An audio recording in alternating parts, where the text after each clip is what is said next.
ఏంటి జొన్న రొట్ట ఇది నేను నేర్చుకోకముందు నా ఇన్నర్ ఫీలింగ్ అనమాట. నేను నేర్చుకోవడానికి రీజన్ ఏంటంటే, నాకు రాకముందు నాన్న షాప్కి వెళ్ళి రోజు 2 రొట్టెలు కొనుక్కొచ్చుకునేవారనమాట. ఒకటి వచ్చేసి 15 రూపీస్, ఇప్పుడు 20 ఉందో 25 ఉందో తెలియదు. కానీ అప్పుడు రోజు 2 తెచ్చుకునేదనమాట. ఎందుకంటే నాన్నకి చాలా ఇష్టము. చిన్నప్పటి నుంచి జొన్న రొట్టె తినేవాళ్ళు కాబట్టి అంతలా ఇష్టం అనమాట.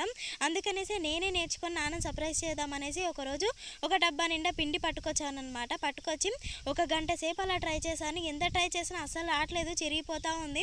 చపాతీలా కాదు కదా, చినిగిపోతానే ఉంది. ఇంకా పైన అలానే ట్రై చేస్తూ ఉన్నాను. అప్పుడు పూరి సైజులో ఒక రొట్టె అయితే వచ్చింది. దాన్ని చూసి ఎంత సంతోషపడిపోయానో. ఇంకా కాసేపటికి ఒక చపాతీ మందంలో వచ్చింది.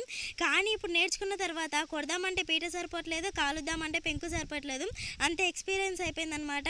చేయడానికి ఓపిక ఉండాలే కానీ ఇంట్లో ఎవరు వద్దనరు, పిల్లలతో సహా ఇష్టపడి తింటారనమాట. అందులోనే హెల్దీ కాబట్టి నైట్ టైం డిన్నర్లోకి ఖచ్చితంగా జొన్న రొట్టె అయితే చేసుకుంటాము. మీకు ఇష్టమైన కామెంట్ చేసేయండి.